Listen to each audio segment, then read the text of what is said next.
Sono Giovanni Sedda e mi occupo del marketing per portalesardegna.com. Adesso parlerò giusto un paio di minuti di portalesardegna.com perché magari sul lato pratico, su come si è dialogato sull'utilizzo di nuovi strumenti. Portalesardegna.com è nata in una cantina più di 10 anni fa, una delle prime aziende che ha deciso di commerciare il turismo, commerciare è una parola brutta, comunque di promuovere il turismo online. 4 ragazzi che erano tornati da Milano e che hanno deciso insomma, di creare questo portale per proporsi in un modo innovativo a loro.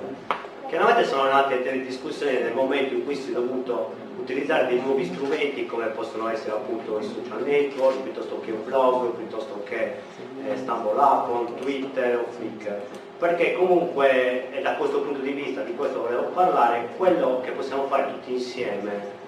lavorando in rete come sardi e come amanti della Sardegna è usare la tecnologia per quella che è la funzione forse che in questo momento sarebbe più utile alla nostra terra, cioè quella di fare rete per crescere culturalmente nella creazione di un prodotto sempre più integrato. Noi per esempio quest'anno abbiamo introdotto le recensioni di quelli che hanno utilizzato il nostro sito, ci hanno anche massacrato dandoci dei voti bassissimi, infatti qualcuno era contrario, qualcuno ci ha fatto 1, addebitandoci magari anche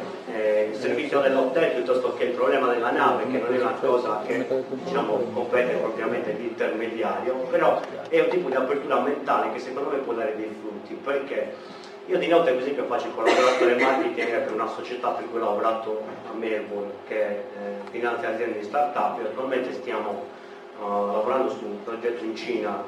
della creazione di un franchising in Moda Caffè e anche in questo business plan abbiamo deciso di aprire i canali social per creare un profilo utente cinese al quale non dobbiamo imporre un prodotto ma poi dobbiamo proporre un qualcosa con un approccio locale che sia anche secondo la loro sensibilità. Quindi vivo 2 anime, una la notte diciamo e una la mattina con Portale Sardegna.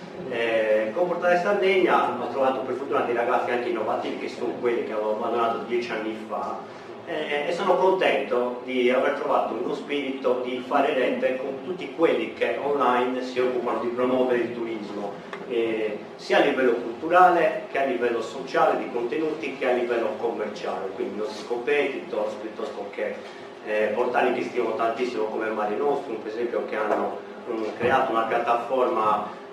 di condivisione partecipata per cui il giornalista diciamo è colui che dà l'idea di cosa sta no ma lo sto accennando stavo facendo un vanto di quello che c'è in rete perché mi sono accorto Giulia che con il suo progetto ha fatto questo, Camboni perché a mio parere quello che poi il problema è che in vari incontri che abbiamo avuto con l'assessore in questo periodo per studiare il post stagione come OTA ci chiediamo sempre il perché. Probabilmente è che dobbiamo prima, questo grazie alla rete, coinvolgere il più persone possibili nella crescita culturale della vocazione a fare il turismo. Quindi, perché creare una destinazione, come parlavo stamattina con Lidia, è una cosa molto complessa. E se il tessuto culturale viene a crescere grazie all'entusiasmo di questi ragazzi che sono in Sardegna e che stanno fuori, probabilmente sarà più facile a quel punto esprimere un assessorato che è sensibile a queste cose, pretendere degli studi degli assessorati e delle squadre di assessorato che possano capire e comunicare con questo linguaggio, perché le persone nei paesi sono molto ricettive da questo punto di vista, sono curiose. Quando io ho fatto vedere delle slide su territori australiani apparentemente bruttissimi, dove non c'è niente, dove hanno creato un sistema turistico, quello per cui poi incontri la gente ti dice facciamo un sistema, quindi dici ma come lo facciamo? E lì un po' rimane una cosa accampata in aria. No? Le persone di questi paesi sono dimostrate interessatissime, curiosissime di utilizzare tutti i nuovi strumenti. Quindi per quanto mi riguarda, questo ci tenevo a dirlo qua piuttosto che parlare di altre cose, siccome la tecnologia aumentando la trasparenza e quindi la fiducia può aiutarci a creare dei prodotti di qualità e a rivolgerci a un target a quelle tribù di cui parlava Maurizio stamattina che magari hanno bisogno proprio di emozioni, di sensazioni, di un prodotto che deve essere di qualità e di standard condivisi. Qui non si tratta solo di collezionare foto o di vendere, qui si tratta di creare, questo è il mio umile parere, cioè almeno una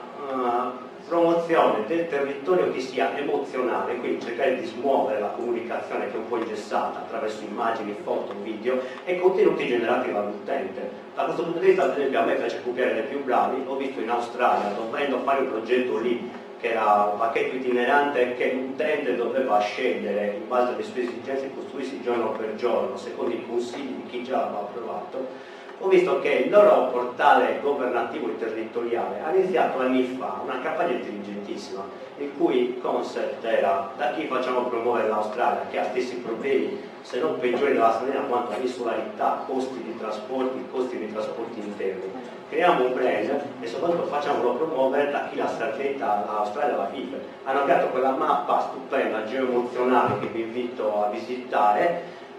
UGC, mostruosa, funzionante, per cui migliaia di contenuti sono stati creati da persone del territorio sui luoghi che amavano di più e che può essere consultata da chiunque voglia andare in Australia. Com'è la URL che la Twitter? No, dopo lo dici, sì, esatto. Quella filosofia ha prodotto forse uno dei più grossi contenuti UGC esistenti oggi sul mercato, facendo leva sulla tecnologia, che in questo modo non diventa, era un po' la riflessione autocritica che facevo tra me e me l'altro giorno. Dicevo sì, vabbè, abbiamo l'innovazione, no, il 2.0, il 3.0, quindi semmai abbiamo tutto, però mi sembrava che fosse ancora un po' troppo dispersivo, come avere il computer a suo tempo. Loro che l'avevano inventato e non avevano né sistema operativo né erano riusciti ancora a comunicare agli altri l'esigenza di usarlo. Quindi in questo momento per me la cosa più importante da fare tutti insieme è trasmettere la cultura tramite i nostri strumenti, la possibilità alle persone di avere degli input, di migliorarsi, di andare dall'ospitalità all'accoglienza turistica, in modo tale che poi, quando andremo a dialogare con l'assessore di turno, gli faremo capire che il buon Salvatore che fa un'applicazione di realtà aumentata ottima e funzionante deve comunque poterla utilizzare ed esaltare, avere la banda larga, deve poter avere un sistema turistico integrato in cui le persone sono votate all'accoglienza turistica, non all'ospitalità, dove se un turista si sposta da un hotel all'altro non trova degli standard di qualità totalmente diversi. Da questo punto di vista vorrei concludere con questo invito e facendo un plauso personale a dei ragazzi che in questo senso hanno fatto delle cose molto interessanti. Uno è Marco De Rossi di Oil Project, con cui diciamo dialogo da tempo, che ha creato quella piattaforma di condivisione di contenuti dove ci sono proprio delle lezioni per gli studenti che abbiano voglia di ricevere input. Immaginate quanto può essere importante in un territorio come Nuoro dove magari gli input possono essere meno rispetto a una città come Roma. Anche Michaela Bandini che da poco ha creato questa piattaforma esperimento portale Can't Forget Italy con un progetto pilota in Basilicata, e io le faccio davvero tanti complimenti, non perché ha come dire, accennato all'esperienza delle portali d'Italia, ma perché ha provato a specchiare la comunicazione turistica affidando tramite un bando a dei ragazzi esteri, tedeschi, inglesi, la possibilità di andare in giro per la Basilicata creando dei contenuti davvero emozionali che io li ho visti e il giorno dopo stavo per partire in Basilicata. E quindi quello è insomma un paio di passi che mi piacerebbe sottolineare e che mi piacerebbe fare complimenti nell'ambito di questa crescita culturale. Vi ringrazio.